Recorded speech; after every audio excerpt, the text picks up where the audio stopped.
The West is big, and this channel helps you explore it.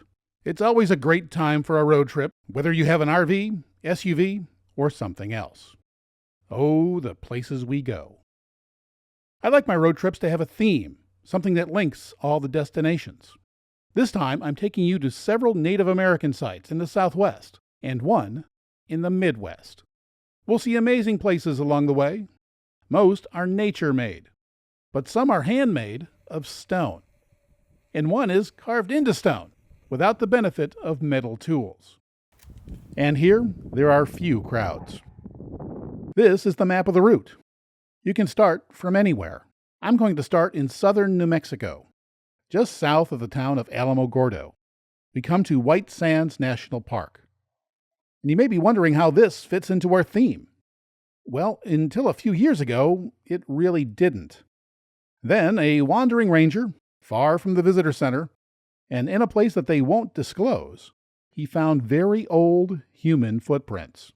They are hard to date, but some think they go back 23,000 years. And why is that so interesting? Well, I'll let an archaeologist explain. The antiquity of it all is just absolutely amazing and awesome. It pushes the information from the archaeological record back by 6,000 years, at least, at a minimum, and probably much, much further. And for those of us who grew up in the era of archaeology when we were basically told that the first people onto this continent happened 12,000 years ago, talking about something that's now 21,000 years ago and further back is just amazing. Maybe what's more amazing is there are also footprints from long-extinct Mega-Fauna here. Mammoths, sloths, saber-toothed cats, and other extinct beasts walked here at the same time that humans did.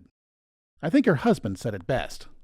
You can't really say anything. You just say, wow, there's mammoth prints everywhere. And oh, there's a camel. And oh, well, look down there, there's a human footprint. And it just...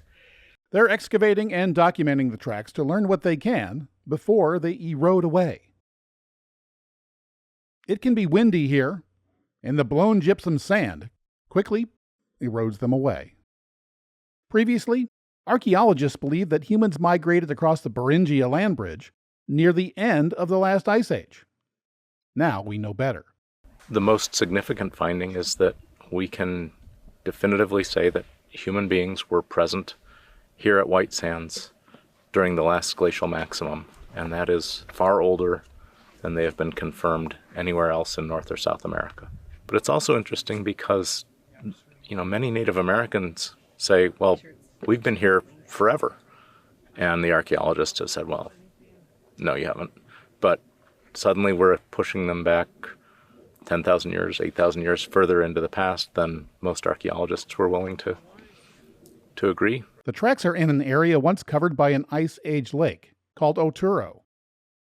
And here's something from the Some Things Never Change department. The other thing that's surprising is just the sheer number of tracks from subadults, from kids, including toddlers. And that's actually most of what we're seeing. We're kind of sitting here at the edge of a lake, kind of muddy, and we see lots of kids' tracks. And, I think about what I did as a kid. It's like anytime my mom turned her back, I was like heading for the water. And so I can kind of identify with that. I can relate to what's going on here just from an experiential standpoint in a way that's really neat, in a way that you really can't do with stone tools, which is what archaeologists more typically find.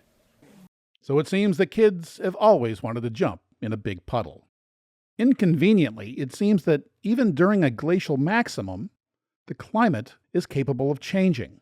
This lake sequence that we see here, the sort of lake margin sequence, actually is here and was revealed back in time as a result of a climate signal. Sort of an abrupt warming event drew this lake down to the point where humans and Mega-Fauna could walk across surfaces and have their tracks preserved 20-ish thousand years later. And that's important to Native Americans, especially the 23 tribes and 19 pueblos in New Mexico. I think more importantly for me, beyond sort of having good, firm, well-documented evidence to support their claims, is it also helps elevate the visibility of a lot of contemporary Native communities, which remain a marginalized and in many ways invisible segment of the American population. So anyway, that's why we're here. So that's why I started our Native American Sites road trip here. Not only is it a beautiful place, but it's also the oldest and only place with proof that humans lived alongside long extinct giants for thousands of years. I hope you'll join me over the next few weeks as we travel north. Next time, we'll walk among thousands of examples of rock art. We'll see where they got some of their raw materials for tools. And we'll see where some lived 1,000 years ago. In later episodes, we'll go to a large stone building that once had 600 rooms. We'll hike to a village carved out of volcanic ash. Near the Four Corners, we'll see a sacred mountain. We'll walk in a kiva where ceremonies and rituals were performed. And we'll see a cliff palace, as well as some smaller sites that you just kind of stumble upon when you're out here. And of course, we'll go to one of my favorite places, the world-famous Monument Valley. And then we'll see how the Spanish changed everything. So please subscribe and give it a like, and come back for our next episode.